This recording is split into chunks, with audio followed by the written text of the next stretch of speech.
Fatigue is a problem that many people experience. While there is controversy over whether adrenal fatigue exists, there is no question that many people have adrenal problems, which is why I recommend adrenal testing to most of my patients.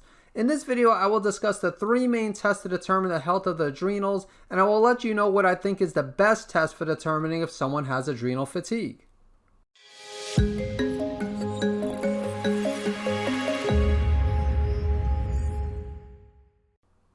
Before I begin, I just want to remind you that the main reason I put together these videos is to help people with different types of autoimmune conditions and other health issues better understand the test results so that they can find or remove their triggers, correct any underlying imbalances, and feel great again. Let's start by briefly discussing some basics about adrenal testing, and then we'll compare the 3 main types of tests for measuring the health of the adrenals. First of all, in the introduction I mentioned that there is controversy as to whether adrenal fatigue is an actual condition, and I discussed this during my previous video, and I'll include a link to that video in the description below. But I'll briefly say here that the adrenals don't actually get fatigued, but when someone has depressed cortisol levels and a depressed DHEA along with the symptoms of fatigue, then this is what is usually referred to as being adrenal fatigue. Either way, I will use the term adrenal fatigue in this video at times, but just understand that the adrenals don't truly get fatigued. In any case, most conventional medical doctors won't do any adrenal testing. In the rare cases when they do want to look at the health of the adrenals, they almost always will run a single blood test measuring cortisol, and they might also look at DHEA in the blood.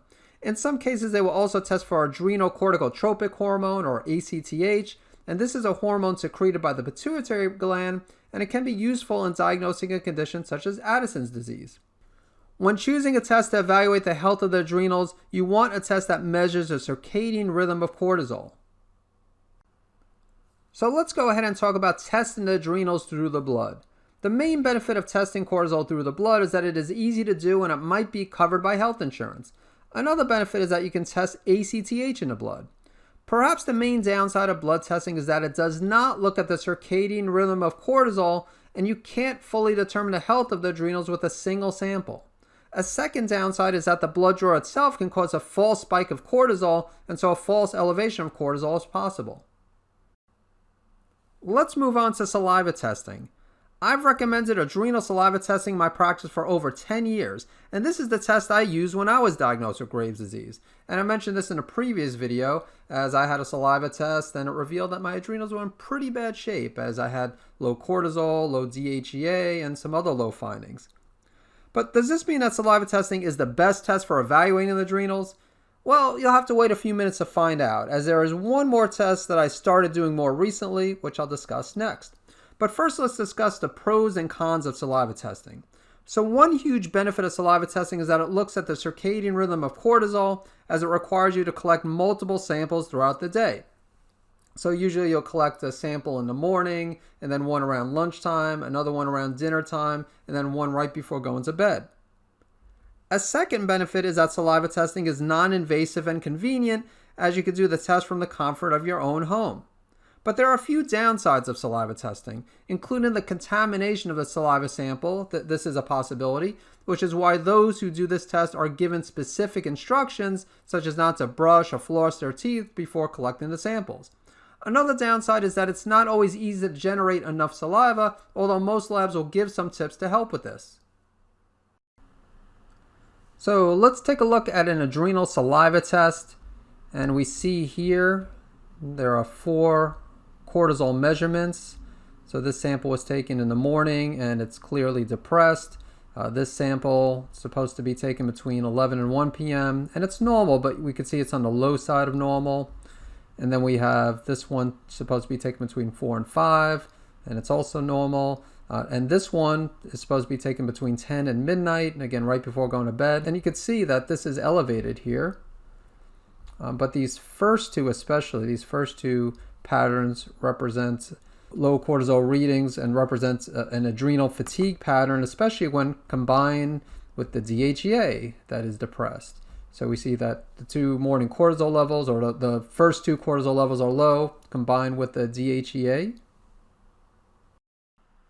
The third and final test I like to discuss is dried urine testing. Perhaps the most well-known test is the Dutch test by Precision Analytical Labs. Like saliva testing, dried urine testing allows you to look at the circadian rhythm of cortisol by collecting multiple urine samples throughout the day. So this test is also non-invasive and convenient, and while saliva samples are fairly easy to collect, I did mention that some people struggle to generate enough saliva, and so there's a good argument that the collection procedure for the dried urine test is easier.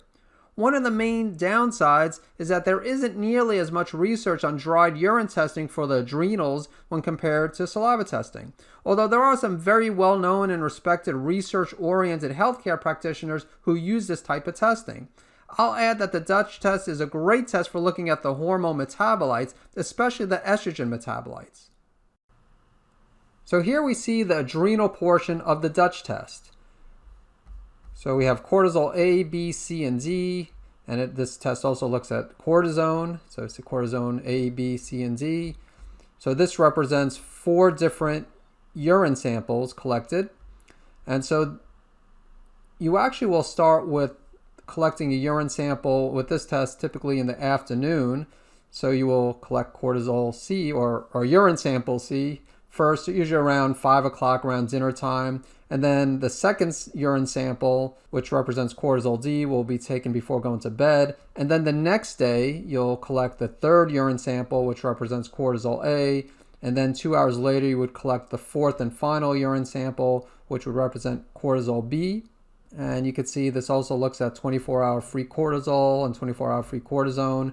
And we see that 24 free hour cortisol is on the low end of the range here. And then we see some cortisol metabolites as well as DHEAS, which is a sulfated version of DHEA. And you can see this is on the low end of the range. But with the Dutch test, they also measure total DHEA, which we'll see in a few seconds. With Precision Analytics, which they're the makers of the Dutch test, you could also measure the cortisol awakening response.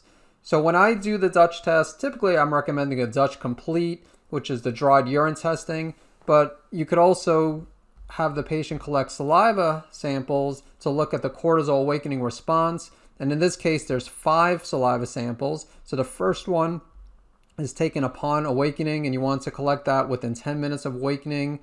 And then the second saliva sample is collected within 30 minutes of awakening, and the third saliva sample is collected within 60 minutes of awakening, the fourth saliva sample around the afternoon, around dinner time, and then the fifth saliva sample right before going to bed. And you can see in this example, most of these are on the low end of the range, and also this looks at cortisone as well. And then you can see here the total saliva cortisol is below range in this person's case, and also looks at the total saliva cortisone, which in this case is within range. So this chart is from the Dutch Complete. It's the first page, which gives an overview of the hormones on the test, including the adrenal hormones. So we can see it looks at total DHEA, as well as 24-hour free cortisol and metabolized cortisol. And so in this case, this is definitely an adrenal fatigue pattern, as we see the DHEA is low, well depressed. It's not just on the low end of the range, but we can see 267. Now there are different ranges depending on the age, but regardless of the age of this person, this DHEA is low. And then we see the 24-hour free cortisol is very low in this case. And then we see the metabolized cortisol is low as well. So what is the best test for evaluating the adrenals?